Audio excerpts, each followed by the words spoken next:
కళ్యాణ్ గారికి ఏదన్నా ఇబ్బందికరమైన డైలాగు సన్నివేశం ఉంటే తప్ప ఇది నాకు సూట్ అవుతా లేదా అంటారు తప్ప నేను చేయను అని ఎప్పుడు అనరు. నాతో నాకే పోటీ, నాకు నేనే పోటీ అనే డైలాగ్ చెప్పడానికి ఆయన ఇప్పుడు ఏంటి పోటీలు ఏంటి, ఎవరితో ఏంటి పోటీ డైలాగ్ అవసరం అన్నప్పుడు దాన్ని బిఫోర్ ఆఫ్టర్ ఎక్స్ప్లెయిన్ చేసి ఆ రోజు సెట్కి ఎస్జే సూర్య గారు కూడా వచ్చారు. నెక్స్ట్ ఇంట్రెస్టింగ్ ఏంటంటే సుజిత్ రెడ్ కాశీ తువ్వాలు కట్టుకొని గబ్బర్ సింగ్ చూస్తూ బయటకు వచ్చిన వీడియోస్ నేను కూడా చూశాను. నాకు ఆశ్చర్యకరమైన విషయం ఏంటంటే సుజిత్ నేను కాదు, నేను ఆయన ఫ్యాన్ గా వచ్చి గబ్బర్ సింగ్ తీశాను. ఇప్పుడు సుజిత్ కంటే కొంచెం సీనియర్ నేను. సుజిత్ అలా వచ్చాడు, నెక్స్ట్ ఇంకోటి వస్తాడు, మేము అందరం ఇలా వస్తూ ఉంటాము, ఆయన మొత్తం అలాగే ఉంటాడు.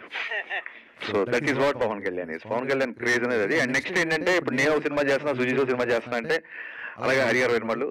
I don't see it as a competition, I see as a celebration. ఇప్పుడు చాలా మంది ఫ్యాన్స్ కూడా ఇప్పుడు ఒక పవన్ కళ్యాణ్ ఫ్యాన్ గా ఒక పవన్ కళ్యాణ్ సినిమా వస్తుంది, ఆల్రెడీ ఓజీ టీజర్ అందరికీ నచ్చింది, అందరు ఫ్యాన్స్ లాగే నేను వస్తాను. ఇప్పుడు వాళ్ళ ఓజీ సైడ్ నుంచి అప్డేట్ ఉందని చెప్పి, అంటే పవన్ కళ్యాణ్ గారు మా సినిమా చేసిన నెంబర్ ఆఫ్ డేస్ చాలా తక్కువ, అందులోంచే మేము ఒక గ్లిమ్స్, 2 టీజర్లు, చాలా ఫోటోలు వదిలేసాం. ఇంకా మళ్ళీ టీజర్ వదలడానికి చేయడానికి కొత్తగా మళ్ళీ షూటింగ్ చేయాలి. సో ఓజీ నుంచి అప్డేట్ వస్తుంది కాబట్టి మేము పెద్దగా ఈసారి అప్డేట్ చేయట్లేదు. We are also going to celebrate OG update this time. మీరు గబ్బర్ సింగ్ రీమేక్ అయినప్పటికీ అంటే త్రివిక్రమ్ గారు అన్నట్టు రీమేక్ కి రీడిఫినేషన్ ఇచ్చారు. అంటే రీమేక్ ని మక్కి అంటే తీయాల్సిన అవసరం లేదు, అంటే కొత్త కథని మాకు చూపించారు. ఇప్పుడు తర్వాత మీరు మీ లైఫ్ లో మీ కెరియర్ లో చాలా రీమేక్స్ వచ్చినాయి, అదే సార్ వచ్చినాయి. ఇప్పుడు మీ ఒక పందాన్ని మార్చుకునే, అంటే ప్రతి 10 ఏళ్ళకి కానీ ఒక ట్రెండ్ మారుతుంది అంటారు కదా, ట్రెండ్ని మార్చుకునే ఒక పందాన్ని మార్చుకునే మలుపులు ఏమన్నా వచ్చిందా మీ కెరియర్ లో? అలా కదండి, పందాన్ని ఒకటేసారి మార్చుకున్నాను. చాలా మంది ఎవరైతే నా సినిమాలో ఉన్న కొంత వర్గం, ఇన్ఫాక్ట్ పని కట్టుకుని అని కూడా చెప్పచ్చు, తప్పలేదు, నేను అలాగే చెప్తాను కాబట్టి, కమర్షియల్ డ్యాన్సుల గురించి, కమర్షియల్ ఫైట్ల గురించి, నేను తీసిన రొమాంటిక్ సాంగ్స్ గురించి మాట్లాడే వాళ్ళందరూ ఫస్ట్ నేను షాక్ సినిమా తీసినప్పుడు చాలా మంది అహెడ్ ఆఫ్ టైమ్స్ అని రాశారు. ఈ రోజుకి పాత్రికేయ మిత్రులని షాక్ సినిమా నచ్చిన వాళ్ళు, జ్యోతిక రవితేజ గారి మధ్య రొమాన్స్ మీరే చేస్తున్నారు నచ్చిన వాళ్ళు చాలా మంది ఉన్నారు. సో షాక్ సినిమా అప్పుడు సరిగ్గా ఆడలేదు.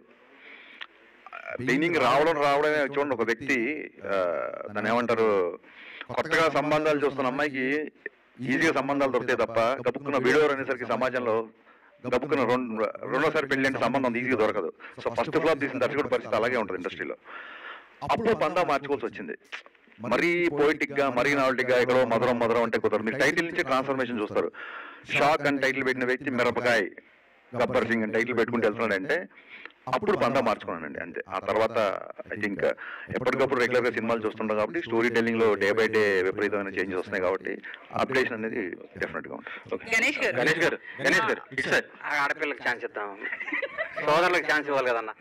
ఎందుకులేండి, మేము మైక్ ఉందిగా ఎప్పుడొకప్పుడు మేమే అడుగుతాం. అయితే పవన్ కళ్యాణ్ రీసెంట్ గా మాట్లాడుతూ డిప్యూటీ సీఎం అయిన తర్వాత సినిమాలు తగ్గిస్తాను అన్నట్లుగా ఆయన ఓపెన్ గానే చెప్పాడు. సో ఈ 2 సినిమాల తర్వాత ఉస్తాద్ భగత్ సింగ్ కావచ్చు, హరిహర వీరమల్లు, ఈ 2 సినిమాల తర్వాత సినిమాలు వచ్చే అవకాశాలు చాలా తక్కువగా ఉన్నాయి. యాజ్ ఏ ఫ్యాన్ గా మీరు ఏం చెప్తారు? కుదరదమ్మా, అట్లా సినిమా చేయాల్సిందేనా, ఒప్పుకోం. ఎందుకంటే ఆయన సినిమాలు చేయకపోతే ఆయనకి ఇన్కమ్, ఆయనకి ఆదాయం వచ్చేది సినిమా. ఆయన ఖర్చులకి, ఆయన పార్టీ నడపడానికి అదొక అద్భుతమైన పార్టీ. ఆయన చేసే కార్యక్రమాలు కానీ ఆయన దగ్గర ఆయన ఎట్టి బస్సులో ఏదో టైం చూసుకొని మాలాంటి వాళ్ళకి అవకాశాలు ఇస్తే సినిమాలు చేయాలని మనస్ఫూర్తిగా కోరుకుంటున్నాను. ఆయన ఏ పదవిలో ఉన్నా కనీసం సంవత్సరానికి 2 నెలలకు ఒక సినిమా జనానికి ఇవ్వాలని నా ఆశ. ఆ ఆశ నెరవేర్చుకొని కోరుకుంటాను.